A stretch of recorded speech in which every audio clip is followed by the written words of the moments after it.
Bismillah. Elhamdülillah. Allahümme salli ala seyyidina Muhammed.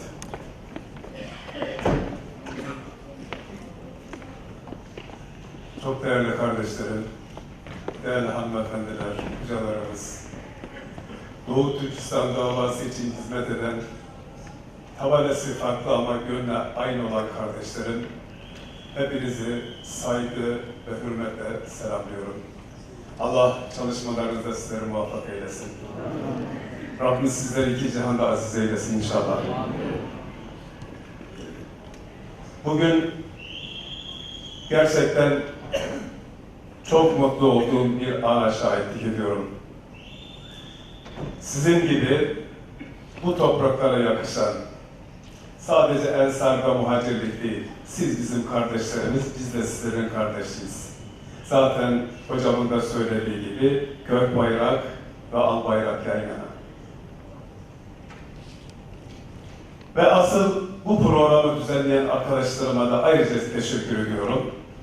Başlangıçtan beri duygusal bir ortam yaşattılar bize.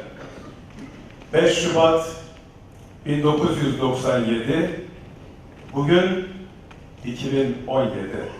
Aradan koskoca 20 yıl geçmiş. Muhtemelen bunları tanıyanlarınız var ve belki de çoğunuz tanımıyor benim gibi. Ama bugün sanki bedenimizden bir şey kopmuş gibi biz Gülce şehitlerini bugün anmaya geldiğimizde tanıyanlar kadar da benim içimden bir şeyler koptu. Onlar da benim kardeşlerimdi. Onlar da la ilahe illallah diyordu. Onlar da Allahu Ekber diyordu. Ve o kardeşlerine ben şehit, şahit olmalarından dolayı Rabbim inşallah onu peygamberleriyle haşresin diyorum. Rabbim inşallah onları en güzel mekanında adın cennetlerinde mükafatlandırsın diyorum. Ve inşallah bize de kılavuz olup şefaatçiler olmasını da yine şanı yüce olan Rabbimden diliyorum. Aradan 20 yıl geçmesine rağmen hala gecenin bu sıkıntılı döneminde şehitlerimizi anmak için buraya gelmekte, bu da sizlerin güzelliği. Sizleri de ayrıca tebrik ediyorum. Eğer bir dava için mücadele edip bedel ödeyenleri unutmazsak unutulmayız. Bedel insanın fikriyle olur, ilmiyle olur, parasıyla olur. Bunların her bedelin ciddi kıymeti harciyesi var. Eğer bedel canla olursa bu işin zirvesidir, biliyor musunuz?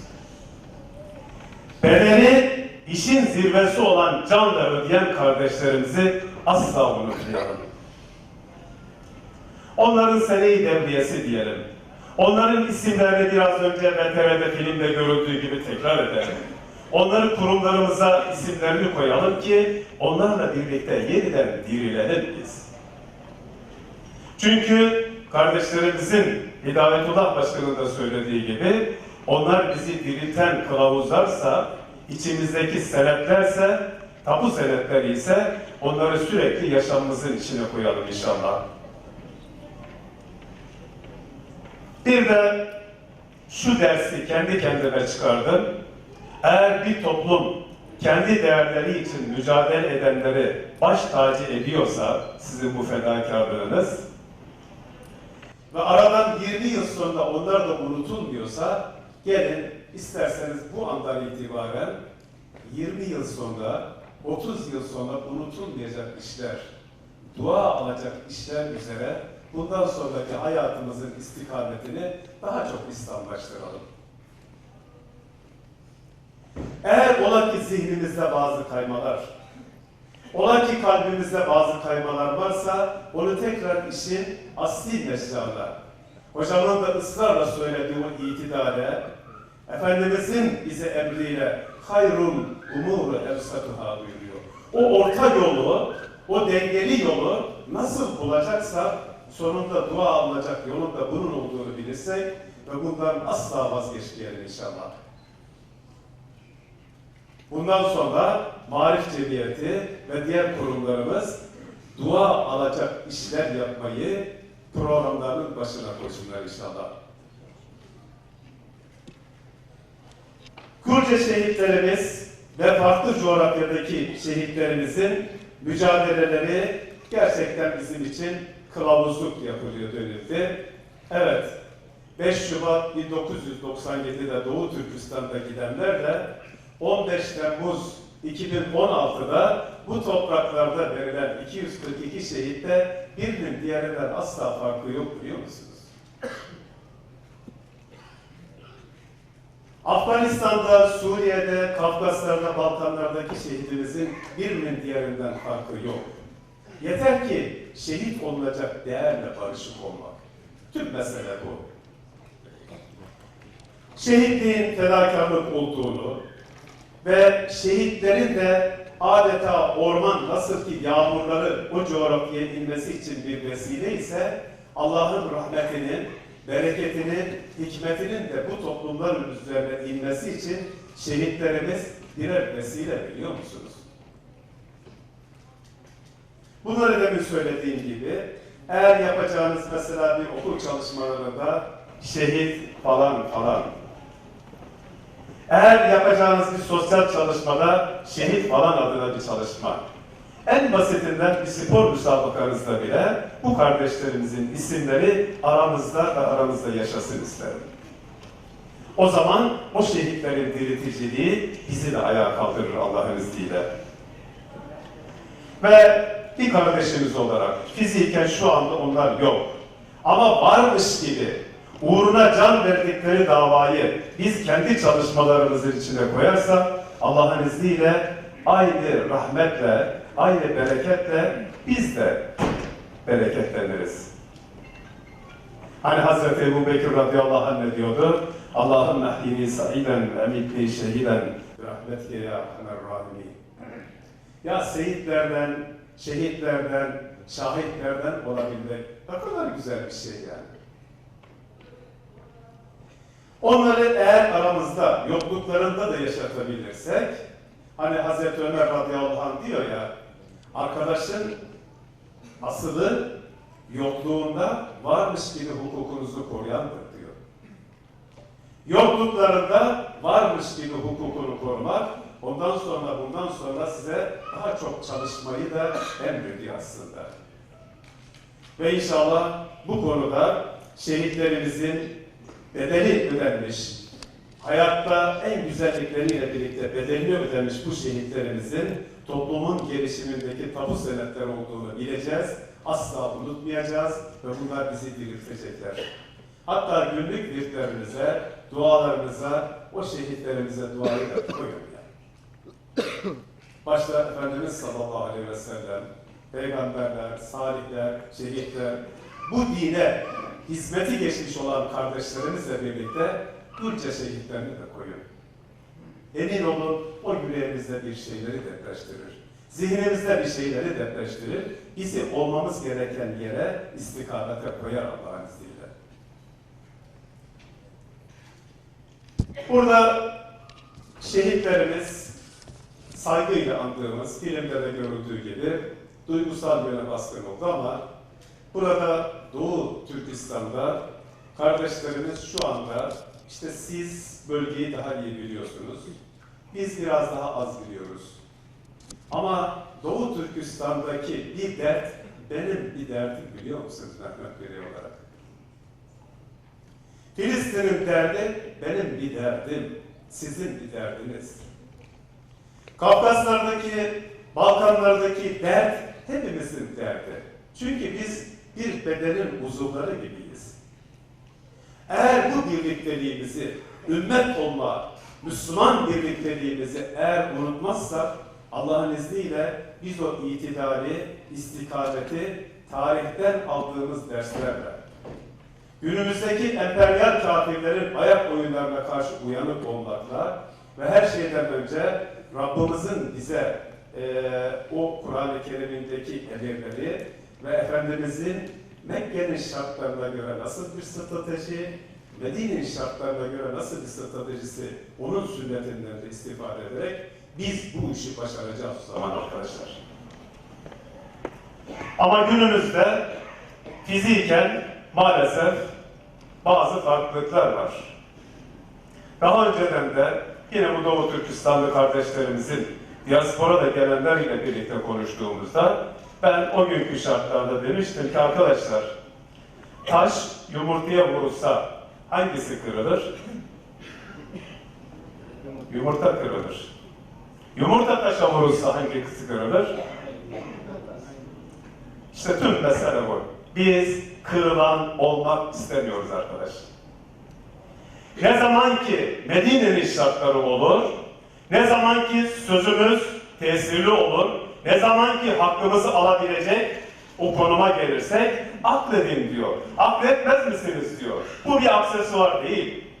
Eğer akledeceksek o zaman hakkımızı alacağız. Ama biz şu anda yumurta olmak istemiyoruz arkadaşlar. Asla mücadeleden vazgeçelim demiyoruz. İnsan, hele bu türlü camialar kolay kolay yetişmiyor. Ve onların istediği mecraya asla düşmeyeceğiz. Hani Amerikalı siyahi Müslüman liderlerimizden Malcolm X diyor ki, Müslüman, ister renk pusulası kullan, sandığa git, ister tetik çek. Kuklayı değil, kuklacıyı hedef al diyor. Bu noktada biz elhamdülillah bu birikimlerle birlikte Doğu Türkistan'ı ve oradaki mücadelemizin istikameti noktasında bunu sizinle paylaşmak istiyorum. Ben şuna kesinlikle inanıyorum ki bu işgalden önce o coğrafyada Doğu Türkistan vardı değil mi Hidayetullah? Seyit Tümtürk şahitlik eder için 1933'lerde bu devlet hangi ilkeler üzerinde kuruldu? Doğu Türkistan İslam Cumhuriyeti olarak kuruldu. Özgürlük, adalet ve İslam meşalesiyle birlikte kuruldu. Biz yeniden bu genetik kodlarımıza dönebilmek için ben eminim ki o Çin'in, zalim Çin'in, Kıtay'ın yapmış olduğu zulüm bir gün bitecek. Çünkü oranın asli genetik kodlarında bizim kendi devletimiz var. Biz varız orada. Oranın vicdanı biziz. Sizlersiniz yani. Tarihte bir sürü devletler kurulmuş, çıkmış, yok olmuş. Er veya geç bu zulüm kalktığında orada inşallah bu gök bayrak dalgalanması gereken yerde dalgalanacak kardeşler. Hiçbir şüphem yok. Adımın Mehmet Güney olduğuna nasıl inanıyorsam, Doğu Türkistan'da da bu bayrağımızın göklerde dalgalanacağına ben adım gibi inanıyorum ve hepiniz inanalım buna.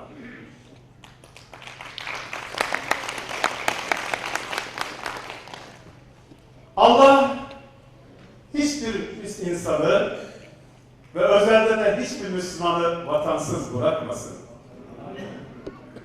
Kardeşimiz Efendimiz sallallahu aleyhi ve sellem'in siyerini hatırlattı bize. O da ey Mekke, vallahi dünyada en çok sevdiğim topraklar senin toprakların ama senin evlatların beni burada barındırmıyor diyor. Allah'tan vahiy alan peygamber böyle diyor. Ama adil mutlak olan Allah, kuvvet ve kudret sahibi olan Allah, o peygamberini tekrar oraya anlı, şanlı bir şekilde fethederek gönderiyor. Vatan bu noktada önemli. Biz burada bugün konuşuyoruz. Elhamdülillah şehitlerimiz münasebetiyle Abdülhamid falan ilk tanıştığım 80'li yıllarda benim kardeşlerim. Öğrenci olarak orada ilk tanışmıştık. Bu topraklarda bu kardeşimiz de belli bir dönemde bu topraklarda bizi de barındırmadılar. Şimdi rahat konuştuğumuza bakmayın. Konjonktür dediğimiz bu farklılıklarda 12 Eylül 1980 darbesi oldu. O zaman aklı omzunda olan bazı yarım akıl tipler bizi buradan sürdüler. Ben 10 yıl yurt dışında kaldım kardeşler. Sakın ha böyle hırsız, uğursuz, ahlaksız olduğumu zannetmeyin. Aynı sizin gibi. İslami bir inancım, bir mücadelenin bedeliydi o. Asla da pişman değilim. Biraz da o dönemde o coğrafyayı işgal eden 100 bin kişiyle Afganistan coğrafyasını işgal eden, o günkü adıyla Sovyet Sosyalist Cumhuriyetler Birliği ve bir Müslüman coğrafyanın işgaline de belki bu dönemde bir hayrımız olur, biz de istifade ederiz diye herkes Almanya'ya, Fransa'ya giderken biz de deliliğimiz tuttu, o tarafa gittik. İyi ki gitmişiz, bir sürü dostlarımız oldu. Cihad eden insanları, mücahitleri görme imkanımız oldu. Doğruları, eğrileri tartma imkanımız oldu. Ve oradan sizinle birlikte hem sizi bir rahatlatayım ve hem de bir anekdot paylaşmak isterim. Afgan mücahitleri kışın zor şartlarında, yani Doğu Türkistan'dan daha serttir Afganistan'ın, Hindukuşların iklimi. Pakistan'ın iklimi de daha ılıman olduğu için mücahitler kışın zor şartlarını Pakistan'da geçirir, tekrar baharla birlikte tekrar cepheye giderler. Veya silah almak için gelirler, tekrar giderler, eğitim için gelirler, giderler. O mücahitlerin de güzergah olarak kullandıkları bir bölge var. O bölge kabile bölgesi. Orada Peştunlar var ayrı bir ırk olarak. Orası ne Pakistan'a ait ne de Afganistan'a ait kabile bölgesi. Eğitimi, sağlığı, güvenliği kabile ilkelerine göre ne kadarsa o kendi çaplarında o kadarını yapabiliyorlar. Maalesef sıkıntılı bir bölge. Bu Kuzey Afganistan'da Tatar vilayetinden sonradan şehit edildi. Rahmetli Gazi Samettin diye komutan bir arkadaşım var. Kabe Şeriat Fakültesinden mezun, aslan gibi yiğit bir kadın. Dedi ki gel mücahitlerimi dedi beraber yolcu edelim. O güzergahtan 300 mücahidi var hocam, oradan onları geçireceğiz. Mühimmatlarımız geçti, mücahitlerimiz geçti, silahlarımız, mermilerimiz geçti. En son kalan kamyonda da şöyle kasasını çekti, orada 5-6 tane sarık var. Longi diyoruz. Evet. Evet. Selle var. Dedi ki bu yasak dedi. Ya bu yasak olmaz.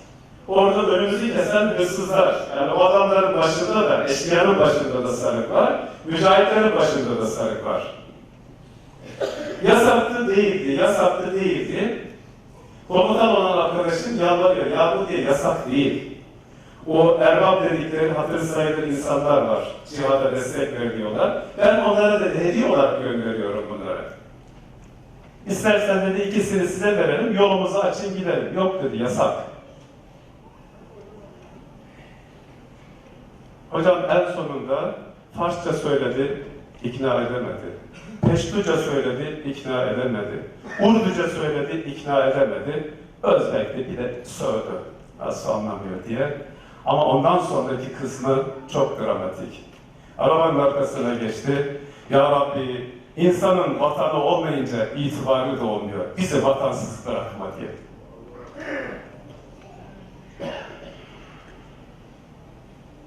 Vatan tek başına bir toprak değil kardeşler. Vatanı kırmızı ışıkla bilenen Suriyeli çocuğa sor sen.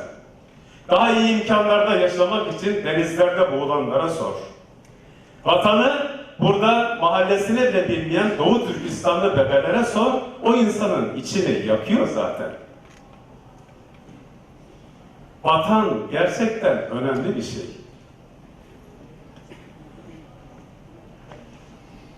Ve kardeşimin o vatanla ilgili hali bana bir kitap kadar tesir etti. Rabbim hiçbir mümini vatansız bırakmasın. Doğu Türkistanlı kardeşlerimi de olması gereken yerde tez elden ve hayırlısıyla birlikte orada muzaffer etsin diye ben dua ediyor ve bu hayırda paydaş olmak istiyorum.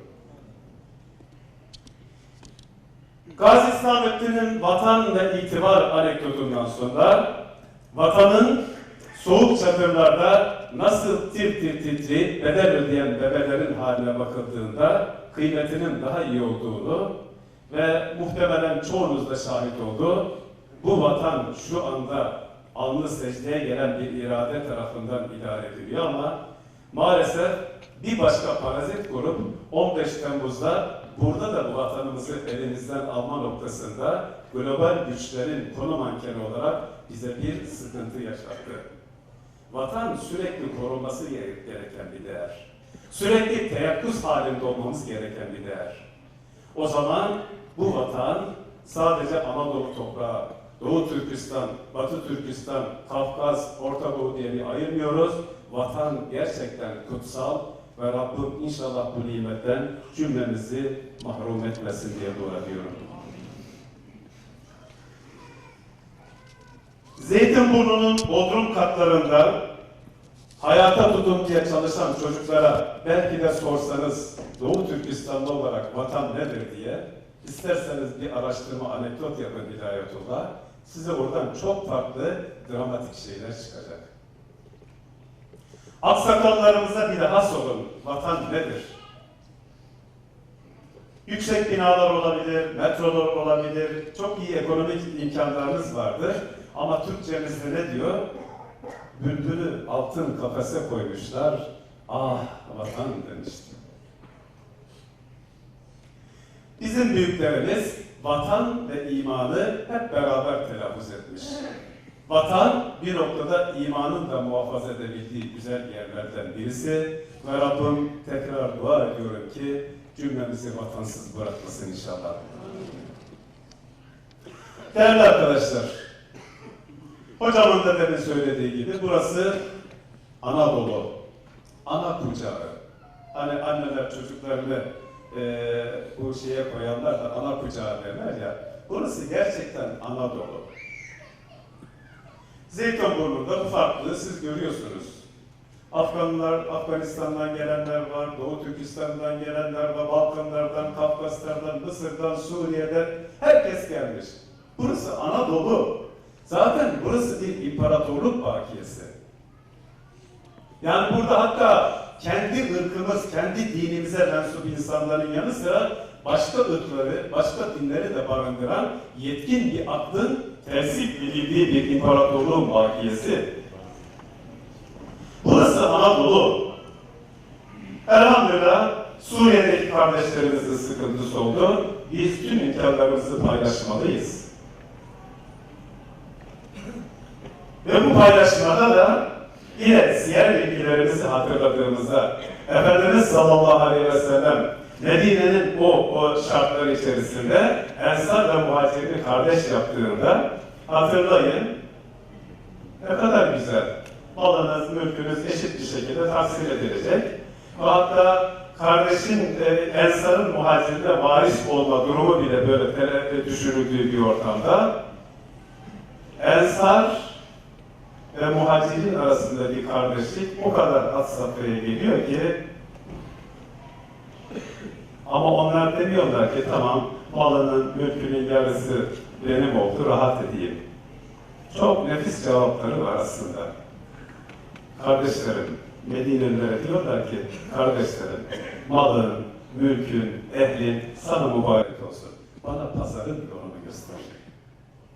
Yük olmayan bir kardeşlik, değer üreten bir kardeşlik, problem çıkarmayan bir kardeşlikle birlikte Ensar, Muhacir'in bir tarafta Bizans'a, bir tarafta Kisra'ya, İran'a, bir tarafta başka yere dayanarak Efendimiz'in sağlığında 3 kıtaya yayılan bir İslam görüyoruz. Ama Allah muhafaza, yani onlar da diyelim ki ayakları sürçseydi, birbirlerine problem çıkarsalardı, biz bugün bu güzelliği, bu örnekliği asla telaffuz edemezdik. Gelin onu 2017'de güncelleyelim. Ensar ve Muhacir'in 2017'de karşılığı nasıl olacaksa gelin onu güncelleyelim ve içini dolu dolu dolduralım. Bizden sonra gelen kardeşlerimiz de onu örnek olarak diğer nesillere aktarsınlar inşallah. Bu imparatorluk bakiyesi olan ana yurt, hepimizin yurdu dedik. Buranın hem bir sığınağımız hem de barınağımız olduğunu, o zaman burayı koruyup kollayacağımızı gerekirse bedel ödemek gerekirse de buranın savunulmasında da, bedel ödeme noktasında da hepimiz teyakkuz içerisinde olmalıyız. Bazen sokakta olur, bazen sandıkta olur, bazen başka şekliyle olur. Şeklini bilmem. Ama buranın korunması gerekiyor. Çünkü son sınırlar. Başka nereye gideceğiz biz yani? Ve o zaman bu dayanışma, birbirimizi doğru anlama, birbirimizi tamamlama noktasında zihinlerimizi, gayretlerimizi inşallah berekete vesile olacak Rabbimizin rızasına göre yeniden inşallah bizim dizayn etmemiz gerekiyor. Hocam rakamları daha iyi bilir muhtemelen. Şu anda ben bilgi olarak söylüyorum. Ülkemizde şu anda 110.000 yabancı uyruklu öğrenci var hocam. Eğer inşallah bu planlamada bir sıkıntı olmaz ki öyle görünüyor. 2023'te yani bundan 6 yıl sonra bu yabancı uyruklu öğrenci sayısı 250.000'e çıkacak. Bizim insanlığa verilecek bir mesajımız var. Bizim insanlığa kurtuluş olarak sunacağımız İslam adı altında bir bereketimiz var.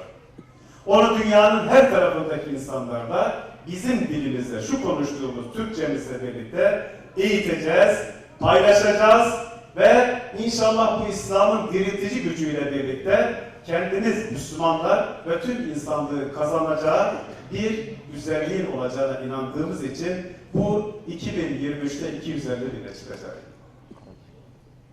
Ve bunlar eğitilmiş insanlar olacaklar. Ve elhamdülillah artık ülkemizde, yani Anadolu'da yönetim olarak, ekonomik olarak değişik konularda çok yönlü çıtayı yükseltti. Ve bundan sonra bu iyilikten haberiniz olsun diye sadece bunu böylece bahsetmiş oluyorum. Türkistan yurdumuzun doğusuyla batısıyla bağımsız olması. Evet, yani biz şu anda değişik Doğu Türkistan illerinde telaffuz ediyoruz ama Batı Türkistan'da Semerkant'ı, Buhara'yı, Taşkent'i bunu birini diğerinden ayıramıyoruz yani. İşte İmam Buhari Hazretleri şu hadisi rivayet etti. Ondan Buhari'den, Tirmizi'den, yani o coğrafyanın yiğitlerine onlara ilgisiz kalamayız. Doğusuyla batısıyla Türkistan'ın özgürlüğü için bu söylediğim değerler içerisinde eğer üzerimize düşeni yaparsak Allah'ın izniyle oralar da ayağa kalkacağına ben adım gibi inanıyorum. Ve benim de söylediğim gibi işgalden önce o coğrafyada Doğu Türkistan'da bizim 1933'te 30 milyonu aşkın şu anda nüfusu barındıran o coğrafyada bizim devletimiz varsa bu zulüm Allah'ın izniyle kalkacak ve orada yeniden bu devlet kurulacak arkadaşlar. Bugün Çin'in bazı avantajları olabilir. Taklit ürünlerle, ekonomik değerleri vesairesi fazla olabilir. Askeri gücü fazla olabilir. Ben tarihte işte ekonomik olarak, askeri olarak güçlü devletleri hemen hatırlamanızı istiyorum. Bugün onların esamesi bile okunmuyor değil mi hocam? Kus bin Saide'nin şiirinde de ne diyordu? Hani âbâ ve ecdad, hani Ad ve Semud, taştan haneler yaptıran Ad ve Semud kavimleri. Şu anda onların kâşhanelerini köpekler şenlendiriyor diyor. Emin olun bu Hıtayların silahı da, parası da, malı da bir gün bitecek ve orada Türkistan yeniden ayağa kalkacak yani.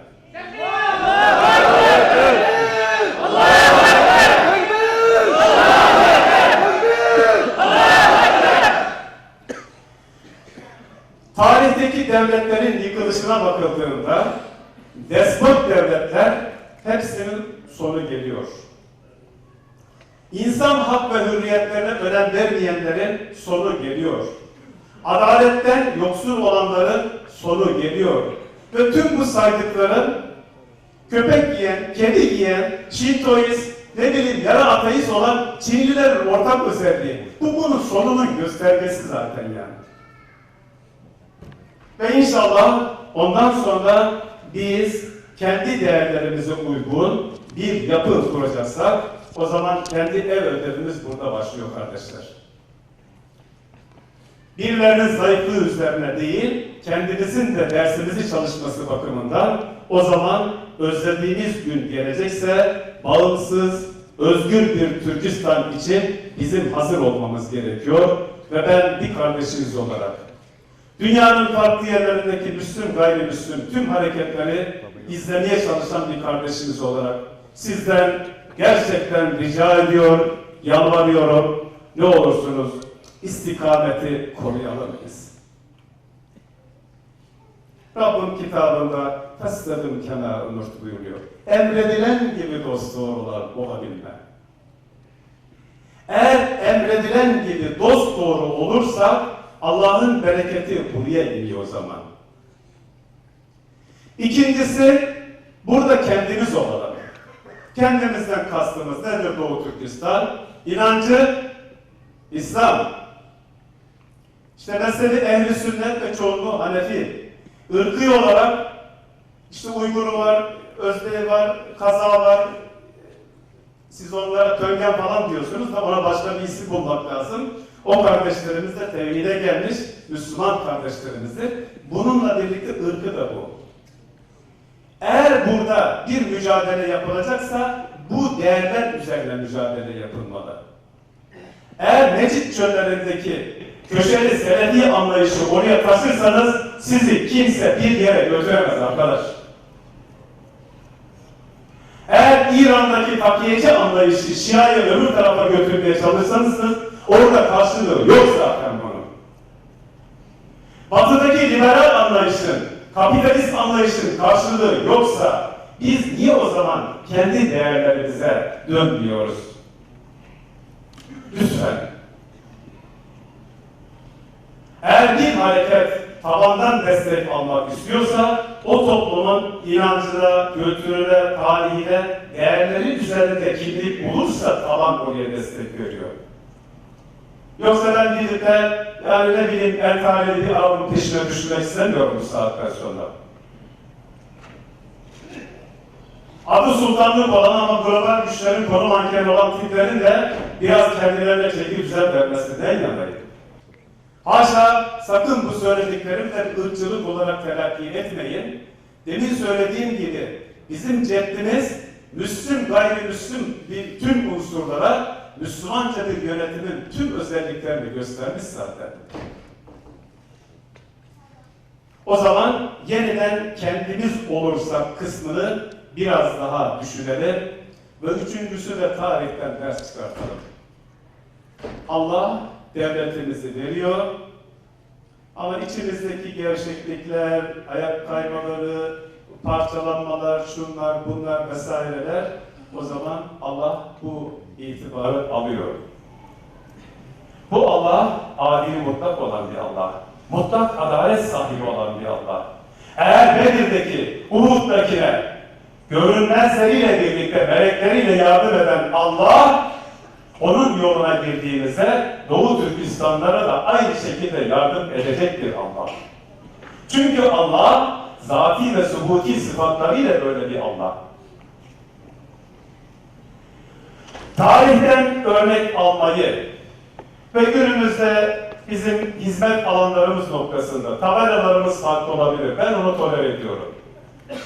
Çalışma şeklimiz birimiz gençlik üzerine çalışırız, birimiz bürokrasi üzerine çalışırız, birimiz stratejiyle çalışırız, birimiz diasporadaki kardeşlerimizin örgütlenmesiyle çalışırız. Zaten biri diğerini tamamladığı zaman buradan güç çıkıyor. Ama hiçbir Türkistan organizasyonu başka bir Türkistan organizasyonuna asla rakip de değildir, düşman da değildir ve olmamalı. Ve tarihten bu yönüyle ders çıkarmamız gerekiyor ve bu işin iskeletini de kendimiz oluşturalım inşallah. Bölgesel ve küresel okumalarla birlikte zihnimizi, stratejilerimizi de güncelleyelim.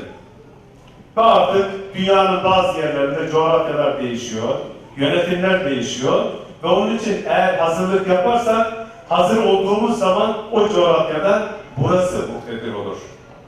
Allah muhafaza biz dersimizi yapmazsak Doğu Türkistan'da karşımıza liberal bir yönetim, ırkçı bir yönetim veyahut da başka bir yönetim çıktığı zaman da suçu başkasında aramayalım diye bunu söylüyorum.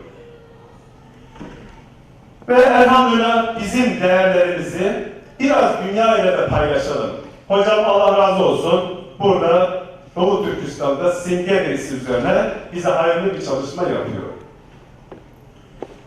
Şimdi Kaşgarlı Mahmud'un Divan-ı Lügati türküsü, kendi dilimizin ilk lügatını, madem o coğrafyadan çıktıysa onu lütfen yeniden güncelleyelim ve bunu insanlığın ortak çalışmasına biz beraber koyalım abicim.